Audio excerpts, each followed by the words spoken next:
Mystery at Blind Frog Ranch. The sun hung low over Blind Frog Ranch, casting long shadows across the dusty red hills. Eric and Chad had spent most of the day mapping a strange fault line that had appeared after last week's unseasonal storm. What began as minor vibrations in the earth had grown into violent shudders, rattling the foundations of their equipment trailer. The seismic sensors had gone haywire at precisely 3:33 p.m., 3 days in a row. Something beneath the ranch was moving. Eric, his boots caked in desert clay, studied the readouts again. The signals weren't random. Each spike on the monitor appeared at the same intervals, as if the tremors were being triggered. Chad paced a few feet away, glancing nervously toward the canyon edge. Something about the place felt heavier than before, the air thicker. Earlier that morning, they'd uncovered a half-buried obsidian tablet near an ancient drainage channel, unlike anything found on the property before. The carvings, though weathered, were unmistakable. Jagged bolts, serpents of wind, and twin humanoid figures with eyes like storm clouds. Eric had taken one look and knew they weren't dealing with local tribal markings. These symbols were older, deeper in origin. Aztec, or perhaps something pre-Aztec. As the sun dipped behind the craggy ridgeline, the wind began to howl. Not a natural howl, something mechanical, rhythmic, almost alive. It spiraled upward, like a vortex gaining strength. The earth beneath Eric's feet trembled. Chad shouted and pointed toward the northwest ridge where the obsidian tablet had been found. A plume of dust burst into the air, and then silence. Then it came, a sound like thunder, but not from the sky. It came from underground. Eric and Chad sprinted toward the site. With each step, the ground pulsed like a drumbeat. Near the old drainage channel, the soil had caved in, revealing a tunnel, smooth-sided and lined with basalt stone, slick with moisture despite the arid climate. They hesitated only a moment before climbing down. The air was colder, charged with static. The passage sloped downward, the walls carved with more intricate designs, twin gods, one with a serpent tongue, the other wreathed in spirals of lightning. These were not benevolent protectors.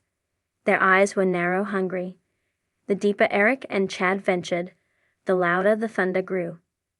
Flickers of blue-white light pulsed across the walls, illuminating the tunnel in brief flashes like lightning. The carvings moved in the flickers, or seemed to. A trick of the eyes, perhaps.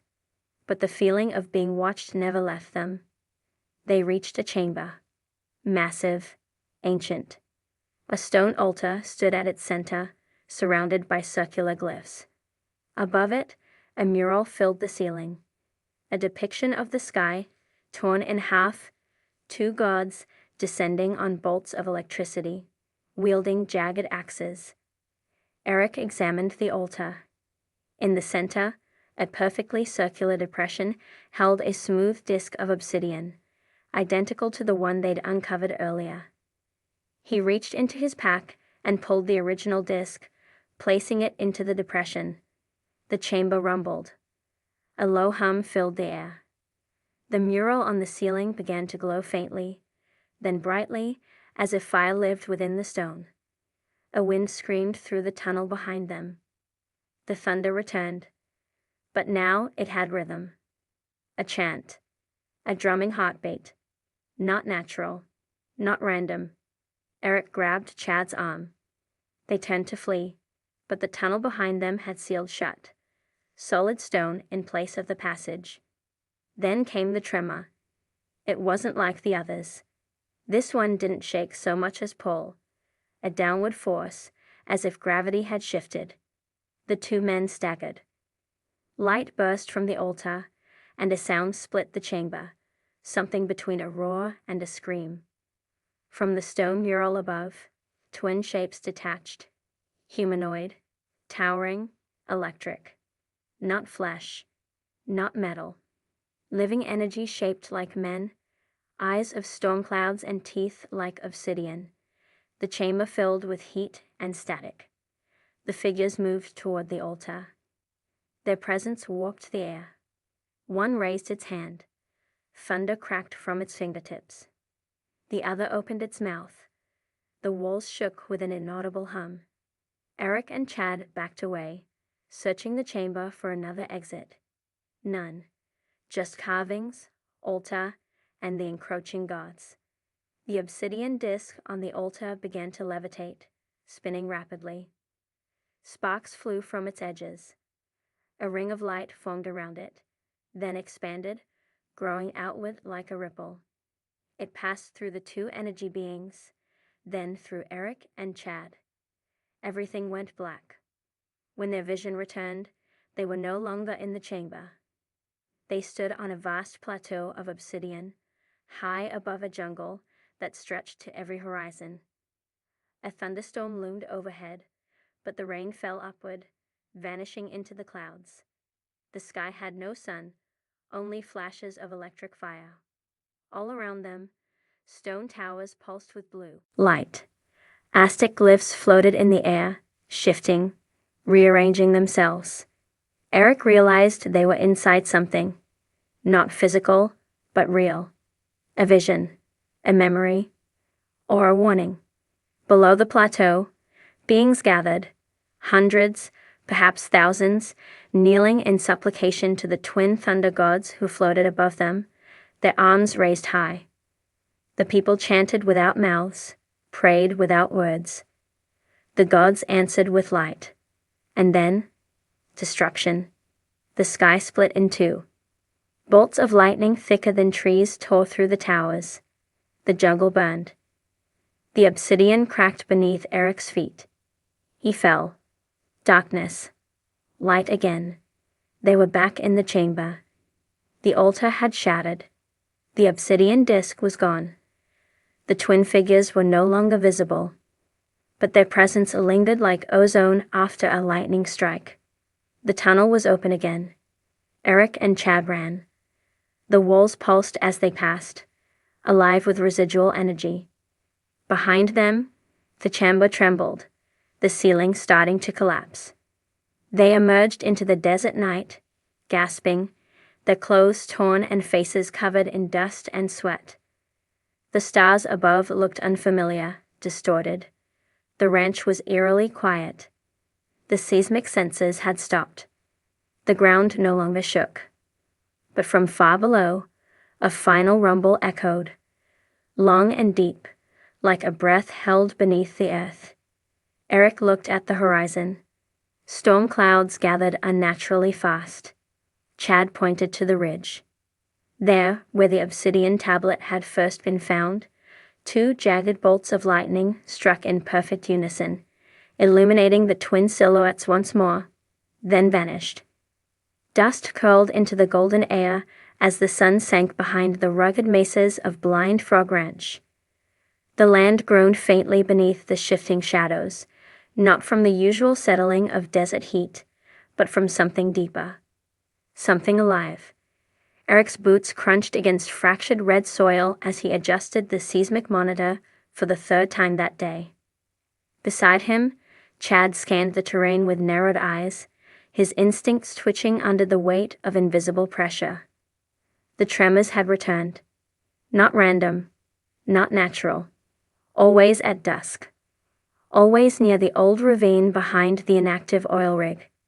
3 days ago, the first crack split the canyon floor, revealing a jagged shard of black stone embedded in limestone. Not volcanic, not local. Its obsidian surface bore lines, too precise to be made by erosion, etched instead with ancient symbols, arcs of lightning, spirals of wind, and jaguar-tooth figures with raised arms. The markings pulsed faintly when touched. They had no explanation. After that discovery, the quakes became rhythmic. The sensors caught pulses in perfect intervals, 7 seconds apart, lasting 1 minute. Like a heartbeat. Like a warning. Now, as the fifth tremor struck, The earth beneath their feet gave a sharp jolt. Eric steadied himself against a mesquite stump. The ground vibrated with a low, thunderous hum. The canyon moaned in protest. Chad turned toward the crack they had been monitoring, but it was no longer just a crack. It had widened. A jagged fissure stretched across the floor of the canyon, revealing a descending stone staircase, impossibly well preserved, lined with obsidian and gold flakes. The steps led into a pit of darkness, unnatural, and too geometrically perfect for a natural formation. The men exchanged a glance of silent urgency, then descended. The air cooled with every step. Static clung to the walls. The faint hum deepened into a low throb. Carvings began to appear along the descent. Pictographs and petroglyphs, unlike any from the Ute or Navajo regions. These were older. The imagery became more violent. Figures torn apart by lightning, temples in flame, skies cracked open. They reached a vast subterranean chamber. Pillars of jet-black stone rose from the floor like monoliths, supporting a domed ceiling frescoed with scenes of celestial warfare. At the chamber's center stood a pedestal, circular, wide, and worn smooth by centuries. Above it hung a suspended orb, faintly glowing, seemingly floating in defiance of gravity. Within its translucent shell, storms. Lightning crackled inside it. Flashes illuminated the shadows on the walls, revealing two massive forms carved into stone, twin gods. One wore a headdress shaped like thunderbolts, hands spread wide with fingers resembling obsidian blades. The other was cloaked in coiling serpents, each one etched with gaping mouths and sharp fangs. Both stared down with eyes hollow and hungry, their expressions twisted with rage and command. Eric approached the orb slowly. Instruments still in his pack began to beep erratically. His compass spun in place. Chad held back, unease growing.